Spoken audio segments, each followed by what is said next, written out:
കൂട്ടുകാർക്കും P2 ഇംഗ്ലീഷിലെ ഒരു കവിതയായ ദ സോളിറ്ററി റീപ്പർ എന്ന പാഠഭാഗത്തേക്ക് ഹൃദ്യമായ സ്വാഗതം. നമ്മൾ ഇന്ന് പഠിക്കുന്നത് ഏകാകിനിയായ ഒരു കൊയ്ത്തുകാരിയെക്കുറിച്ചാണ്. ഒരു പെൺകുട്ടി വയലിൽ ഒറ്റക്ക് പാട്ടുപാടി കൊയ്ത്ത് നടത്തുകയാണ്. കൊയ്ത്ത് നടക്കുന്ന പാടത്തിനടുത്തുകൂടെ ഒറ്റക്ക് നടന്നു പോകുന്ന കവി ഏകാകിനിയായി പാട്ടുപാടുന്ന ഒരു പെൺകുട്ടിയെ കണ്ടുമുട്ടുന്നു. കവിക്ക് തോന്നി ഈ പെൺകുട്ടി പാടുന്നത് ദുഃഖസാന്ദ്രമായ ഗാനമാണ്. അവളുടെ ജീവിതത്തിൽ നഷ്ടപ്പെട്ട എന്തിനെയോ കുറിച്ച് ആലോചിച്ച് വിലപിക്കുകയാണ് ഈ പെൺകുട്ടി, ഈ സോളിറ്ററി റീപ്പർ, ഈ ഏകാകിനിയായ കൊയ്ത്തുകാരി. നമുക്ക് പാഠഭാഗത്തേക്ക് പ്രവേശിക്കാം. ദ സോളിറ്ററി റീപ്പർ, ഏകാകിനിയായ കൊയ്ത്തുകാരി. ദ പോയറ്റ് സീസ്, കവി കാണുകയാണ്. എ ഹൈലൻഡ് ഗേൾ, ഒരു പെൺകുട്ടി. Working alone in the field, അവൾ വയലിൽ ഒറ്റക്ക് പണിയെടുക്കുകയാണ്. കട്ടിംഗ് ആൻഡ് ബൈൻഡിങ് ഗ്രെയിൻ, കൊയ്ത്ത് നടത്തി ധാന്യങ്ങളൊക്കെ അങ്ങനെ ബൈൻഡ് ചെയ്തുകൊണ്ടിരിക്കുകയാണ്. ആ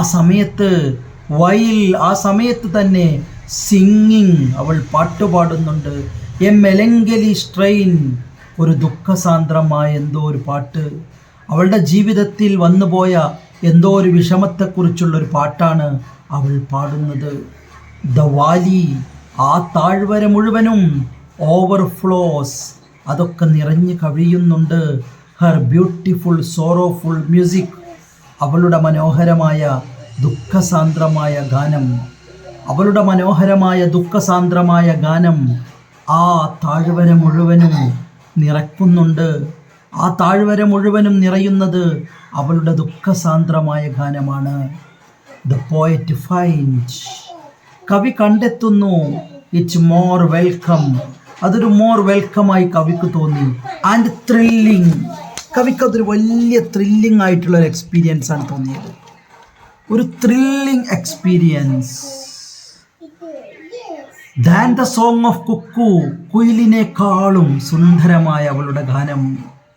ഹി കനോട്ട് അണ്ടർസ്റ്റാൻഡ്, അവൾക്ക് മനസ്സിലായില്ല.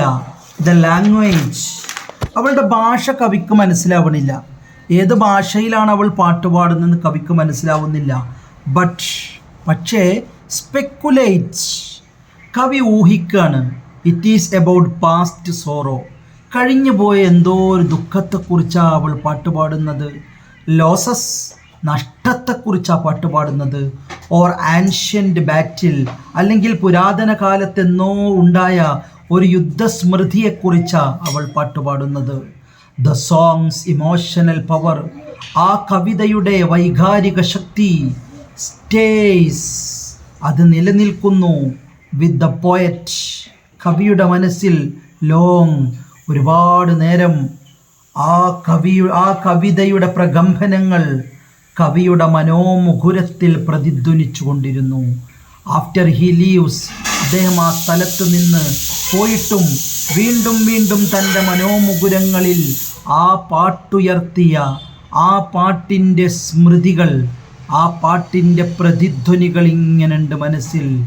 ഇറ്റ് ഷോസ്, ഇത് കാണിക്കുന്നത് ഹൗ മ്യൂസിക്, സംഗീതം എങ്ങനെയാണ്, ആൻഡ് നേച്ചർ, പ്രകൃതിയും, ടച്ച് അവർ സെൽവ്സ് ഡീപ്ലി, അവർ സോൾ ഡീപ്ലി, നമ്മുടെ ആത്മാവിനെ എങ്ങനെയാണ് പ്രകൃതിയും സംഗീതവും തഴുകിത്തലോടുന്നത്, സ്പർശിക്കുന്നത്, സ്വാധീനിക്കുന്നത് എന്ന് നമുക്ക് ഈ കവിത പറഞ്ഞു തരുന്നുണ്ട്.